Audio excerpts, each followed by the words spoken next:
The young doctor who came around told her rest was essential. Who was he kidding? Any moment now she would enter the realm of eternal rest. She should have the luxury of lying awake all night if she wanted to.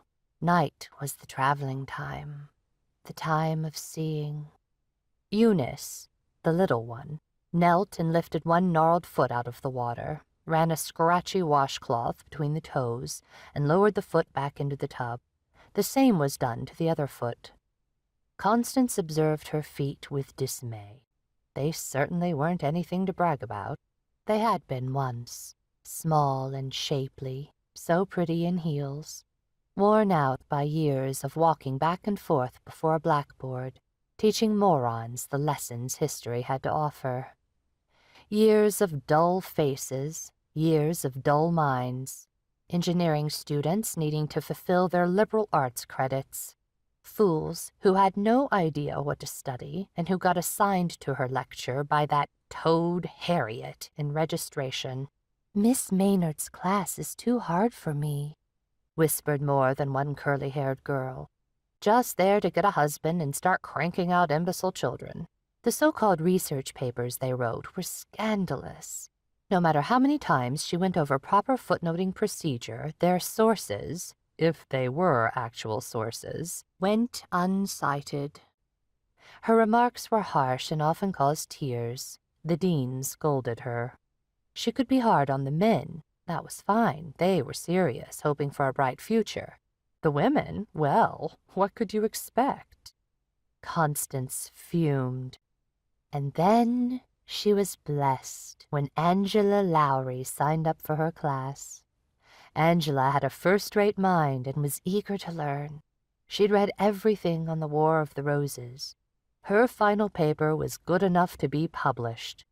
When Constance checked one of her beautifully cited reference materials, she discovered that Angela had plagiarized a man writing 2 decades earlier, Dr. Harold Moss, at Harvard. She invited her to come to her office. "I think you know why you're here," Constance said. She had brewed a cup of tea, hoping it would soothe.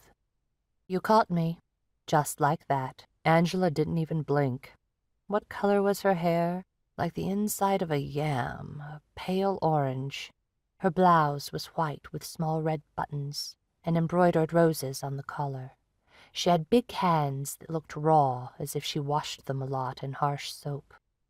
Angela had wanted to test her professor to see how good she really was, hence the intentional plagiarism.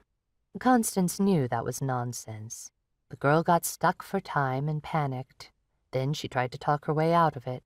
Constance admired her moxie. Was that a word anyone used anymore? Moxie?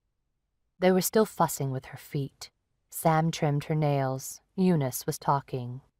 "He says I'm kind," she said. Her hair was bushy, copper-streaked with gray. "Aren't you?" Sam asked. She had a pleasant voice for such a big girl. "Never thought of myself that way before. Gullible, yes." And then to Constance, "You're all done, dear." "Can't you see I've still got the other one to do?" Sam asked. "Right." Snip, snip, snip. Constance jerked her foot back. "You need to hold still," Sam said. Sam clipped the last nail on the little toe of Constance's right foot, then wheeled her from the bathroom back into her bedroom. Eunice spread a blanket across her lap. The blanket didn't quite cover her feet, which were now slippered, yet distinctly cold. She could never be comfortable when her feet were cold. "You are, I can tell." "I am what?" "Getting cold feet." Constance held her cocktail and looked down. The smell of lilac came in on the breeze, lifting the gauze curtains in the study.